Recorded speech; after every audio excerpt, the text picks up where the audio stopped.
यमराज और रुक्मिणी की दिव्य कहानी। बहुत समय पहले की बात है। एक विशाल राज्य में एक धर्मपरायण राजा रहता था।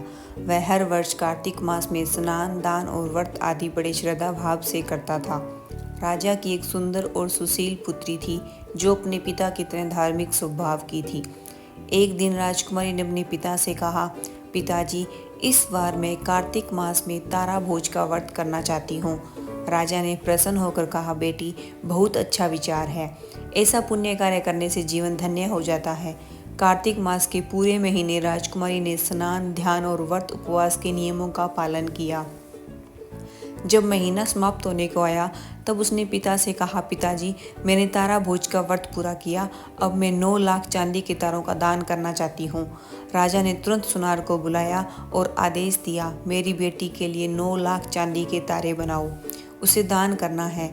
सुनार ने हाँ तो कह दी, परंतु जब वह घर पहुंचा तो चिंता में पड़ गया। उसकी पत्नी ने कारण पूछा तो सुनार बोला, राजा ने मुझे 9 लाख तारे बनाने को कहा है। न तो मुझे इतने तारे बनाने आते हैं और न ही इतने कम समय में यह संभव है। पत्नी ने मुस्कुराते हुए कहा, इसमें क्या कठिनाई है। चांदी का पतरा बनाओ और उसमें से छोटे छोटे गोल टुकड़े काट लो, वही तारे कहलाएंगे। सुनार ने ऐसा ही किया और वे तारे राजकुमारी को दे दिए।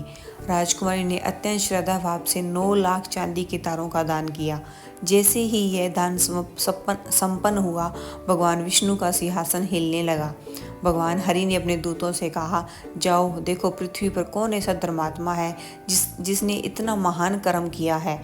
दूत पृथ्वी पर आए और देखा कि राजकुमारी तारा भोज का दान कर रही है।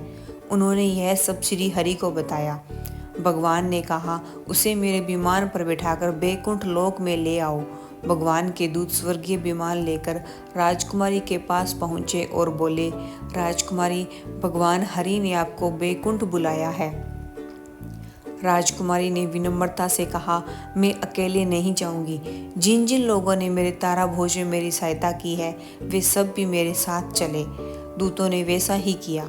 वे सबको विमान में बिठाकर चल पड़े। रास्ते में राजकुमारी के मन में विचार आया, मैंने तारा भोज करने से ही ये सब स्वर्ग जा रहे हैं। कितना बड़ा पुण्य है मुझ में। यह सोचकर उसके हृदय में अभिमान का भाव आ गया। तुरंत भगवान के दूतों ने कहा, अब तुम यहाँ रहो क्योंकि तुम्हारे मन में अहंकार आ गया है। यह कहकर वे बाकी सबको बैकुंठ लेकर चले गए। जब भगवान हरि ने दूतों से पूछा, तारा भोज करने वाली कन्या कहाँ है, तो उन्होंने कहा, प्रभु, उसे अभिमान हो गया था, इसलिए हमने उसे पृथ्वी पर ही छोड़ दिया। राजकुमारी को अपने अहंकार पर पछतावा हुआ। उसने भगवान से क्षमा मांगी। भगवान विष्णु ने कहा, अभिमान अच्छे कर्मों का फल नष्ट कर देता है। अब तुम पुनः श्रद्धा से तारा भोज करो और कार्तिक स्नान करो, तब तुम्हें मोक्ष की प्राप्ति होगी। राजकुमारी ने अगले वर्ष फिर से कार्तिक व्रत, स्नान और तारा भोज पूरी निष्ठा से किया। इस बार जब भगवान के दूत आए तो उन्होंने उसे बैकुंठ लोक में ले जाकर श्री हरि के चरणों में स्थान दिलाया।